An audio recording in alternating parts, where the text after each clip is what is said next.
Stock මොකක් හරි company එකක ඕනර්ෂිප් එක රිප්‍රසන්ට් කරනවා ස්ටොක්ස් වලින්. ඒ ස්ටොක් එක යුනිට් එකකට අපි කියනවා ෂෙයා එකක් කියලා. ෂෙයා හෝල්ඩර් මේ වගේ ස්ටොක් මිලදී අරන් ඉන්න ඕනම කෙනෙක්. ස්ටොක් මාකට් මේ වගේ ස්ටොක්ස් මිලදී ගන්න හෝ විකුණන්න පුළුවන් ප්ලැට්ෆෝම් එක. මොකක් හරි කම්පැනි එකක ඕනර්ෂිප් එක තීරණය වෙන්නේ කොටස් වෙළඳපොලේ විකිණීමට හා මිලදී ගැනීමට තියෙන ස්ටොක්ස් වලින් නම් ඒ වගේ කම්පැනි එකකට අපි කියනවා පබ්ලික් කම්පැනි එකක් කියලා. බුල් මාකට් බෙයා මාකට් ස්ටොක් මාකට් එකේ අගය එක දිගට වැඩි වෙනවා නම් ඒක බුල් මාකට් එක. ස්ටොක් මාකට් එකේ අගය එක දිගට අඩු වෙනවා නම් ඒක බෙයා මාකට් එක. මේ නම් දෙක දීලා තියෙන්නේ මේ සත්තු දෙන්න නැචරලි ඇටැක් කරන ස්ටයිල් එකට අනුව. වොලටිලිටි කොටස් වල අගය ඉහළ පහළ යන ෆ්‍රීකවන්සි එක. නැත්නම් කොටස් වල අගය කොච්චර ඉක්මනට ඉහළ පහළ යනවද කියන එක. වොලියුම් කම්පැනි එකක දිනය අවසානයේ මිලදී ගත්ත සහ විකුණපු සම්පූර්ණ කොටස් ගන්න. කැපිටල් කම්පැනි අයිතිකරුවන්ට වැලියු එකක් දෙන්න පුළුවන් ඕනෑම දෙයක්. ඒක භෞතික නොවන දේවල් දෙන්නත් පුළුවන්. උදාහරණයකට සල්ලි, මැෂින්ස්, බිල්ඩින්ස්. ලික්විඩිටි කොච්චර පහසුවෙන් මොකක් හරි ස්ටොක් එකක් මිලදී ගන්න නැත්නම් විකුණන්න පුළුවන්ද කියන එක.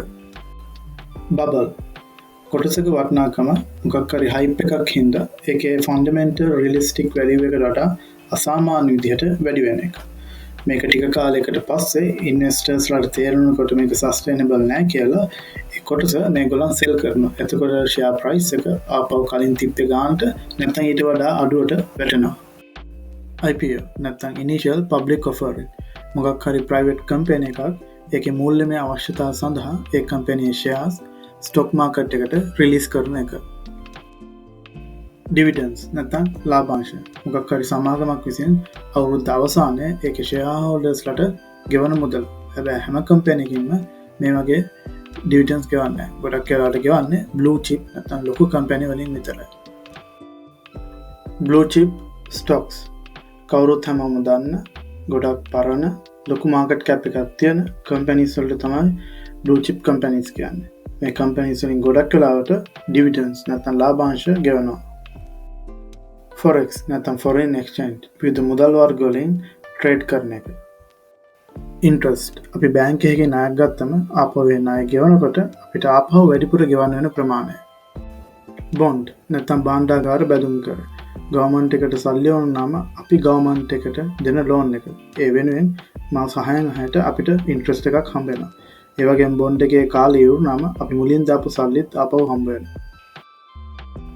ඇසෙට් මූල්‍යමය වටිනාකමක් තියෙන ඒ වගේම කාලයක් සමග ඒකේ මූල්‍යමය වටිනාකම වැඩි වෙන භෞතික හෝ භෞතික නොවන දේවල්.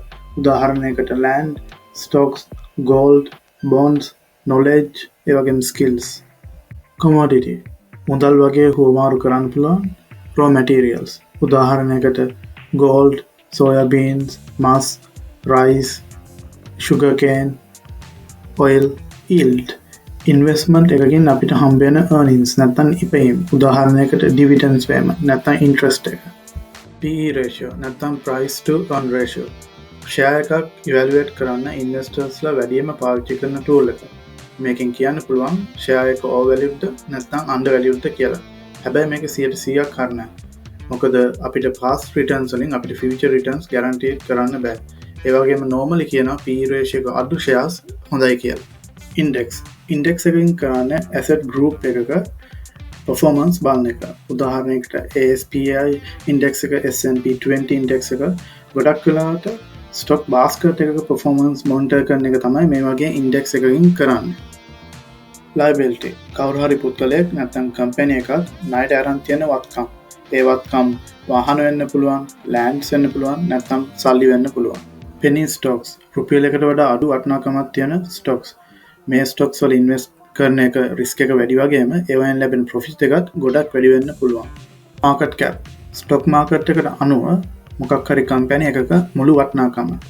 ප්‍රධාන වශයෙන් කම්පැනි වර්ග තුනක් තියෙනවා. Small cap, mid cap, large cap. නැත්නම් සුළු පරිමාණ, මධ්‍ය පරිමාණ සහ මහා පරිමාණ ව්‍යාපාර. ඉන්ෆ්ලේෂන් නැත්නම් උද්දමනය කාලයත් සමග බඩු මිල ඉහළ යන එක. ඒ වගේම අනිත් පැත්තෙන් මුදලේ වටිනාකමත් එන්නම පහළ යන එක. bid මොකක් හරි දෙයකට ගැනුම්කරුවා දෙන උපරිම ගාණ. ask මොකක් හරි දෙයකට ගැනුම්කරුවා දෙන අඩුම ගාණ. to the moon මොකක් හරි asset එකක වටිනාකම ඉතාම කෙටි කාලයකින් අසීමිතව ඉහළ යාම. tanking to the moon එකේ අනිත් පැත්ත. ඒ කියන්නේ ඉතාම කෙටි කාලයකින් මොකක් හරි වත්කමක කොටසක වගේ වටිනාකම ශීඝ්‍රයෙන් පහළ යන එක. panic selling මොකක් හරි රටේ සිදුවීමක් නැත්නම් globally වෙන දෙයක් හින්දා මොකක් හරි ස්ටොක් එකක නැත්නම් කම්පැනි එකක නැත්නම් ඉන්ඩස්ට්‍රි එකක නැත්නම් මුළු ස්ටොක් මාකට් එකේම ෂෙයාර්ස් ඉන්වෙස්ටර්ස්ලා කට්ටියක් එකතු වෙලා සෙල් කරන එක. මේ වගේ දෙයක් ගොඩක් වෙලාට කරන්නේ ටෙක්නිකල් ඇනලිසිස් කරන්නේ නැතුව ගොඩක් වෙලාට මේ වගේ දේවල් වෙන්නේ බය නැත්නම් හැඟීම් බර හින්දා. ඩේ ට්‍රේඩින් ගොඩක් ෆාස්ට් ට්‍රේඩින් මෙතඩ් එකක්. මේක ඉන්වෙස්ටර්ස්ලා මොකක් හරි ස්ටොක් එකක් එකම දවසක මිලදීගෙන ඒ දවසේම විකුණනවා. මේකෙන් බලාපොරොත්තු වෙන්නේ ගොඩක් ෂෝට් ටර්ම් ප්‍රොෆිට් එකක්. ස්විං ට්‍රේඩින් මේක ඩේ ට්‍රේඩින් වලට වඩා ටිකක් හිමින් වෙන ට්‍රේඩින් මෙතඩ් එකක්. මේ වගේ ට්‍රේඩ් එකක් සාමාන්‍යයෙන් දවස් කිහිපයක් නැත්නම් සති කිහිපයක් නැත්නම් මාසයක් වගේ වෙන්න පුළුවන්. බුක් වැලියු එක බැංකු වලට නැත්නම් ඩොකියුමන්ට්ස් වලට අනුව කම්පැනි එකක වැලියු එක. ඒ කියන්නේ කම්පැනි එකක් සෙල් කරලාට පස්සේ ඒක ණය ගෙවුවටත් පස්සේ ඉතුරු වෙන වැලියු එකට තමයි බුක් වැලියු එක කියලා කියන්නේ. එතකොට බුක් වැලියු එකක් කියන්නේ කම්පැනි එකේ වර්තමානයේ වටිනාකම. price to book ratio නැත්නම් PB ratio මොකක් හරි ෂෙයා එකක වටිනාකම ඒකේ මාකට් ප්‍රයිස් එකයි බුක් වැලියු එකට අනුව තියෙන ප්‍රයිස් එකයි අතර රේෂියෝ එකට අපි කියනවා PB ratio නැත්නම් price to book ratio කියලා. මේ රේෂියෝ එක ගොඩක් වෙලාවට එකට වඩා අඩුයි නම් ඒක හොඳයි. value investing මොකක් හරි කම්පැනි එකක ස්ටොක් එකක් ඒ කම්පැනි එකේ ඉන්ට්‍රින්සික් වැලියු එකට හරි බුක් වැලියු එකට හරි වඩා අඩුවෙන් ට්‍රේඩ් වෙනවා නම් ඒ වගේ ස්ටොක්ස් අඳුරගෙන ඒ ස්ටොක්ස් වල ඉන්වෙස්ට් කරන එකට අපි කියනවා value investing කියලා.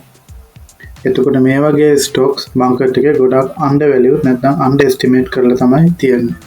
growth investing අනාගතයේදී grow වෙයි කියලා නැත්නම් profit ලබයි කියලා හිතන පොඩි නැත්නම් අලුත් කම්පැනි වල ඉන්වෙස්ට් කරන එකට අපි කියනවා growth investing කියලා.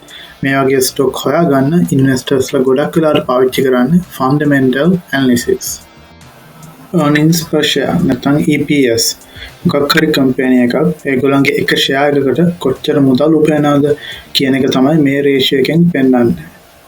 fundamental analysis මොකක් හරි කම්පැනි එකක ඉන්වෙස්ට් කරනවද නැද්ද කියන එක ඒ කම්පැනියේ actual facts වලින් තීරණය කරන එක. උදාහරණයකට management තීරණ, ඊට පස්සේ direct board එක, ඊට පස්සේ industry එකේ demand එක, ඊට පස්සේ කම්පැනි එකට ඉන්න අනිත් competitorsලා. insider trading public එකට available නැති informations වලින් stock market එකේ stock මිලදී ගන්නවද නැද්ද කියන එක තීරණය කරන එක. මේ ඉන්ෆර්මේෂන් ගොඩක් වෙලාවට හොයාගන්න පුළුවන් වෙන්නේ ඒ කම්පැනි එකක ඇතුලේ වැඩ කරන එම්ප්ලොයීස්ලාගෙන්. උදාහරණයකට ඩිරෙක්ටර්ස්ලා නැත්නම් මැනේජර්ස්ලා. එතකොට පබ්ලික් එකට රිලීස් කරන්නේ නැති ඉන්ෆර්මේෂන්ස් මේ වගේ පොසිෂන්ස් වල ඉන්න අයගෙන් ගන්න පුළුවන්. compound interest නැත්නම් well පොලේ අපි මොකක් හරි දෙයක ඉන්වෙස්ට් කරාම ඒකට ලැබෙන ඉන්ට්‍රස්ට් එක සහ ඒ ඉන්ට්‍රස්ට් එකට ලැබෙන ඉන්ට්‍රස්ට් එක මේ කම්පවුන්ඩ් ඉන්ට්‍රස්ට් එකේ පවර් එක වැඩි වෙනවා අපි ඉන්වෙස්ට් කරන කාලය වැඩි වෙන්න.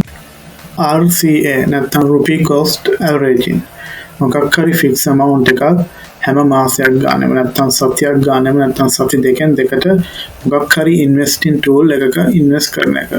මේකෙන් මාකට් එකේ තියෙන volatility එක ගොඩක් අඩු කරගන්න පුළුවන්.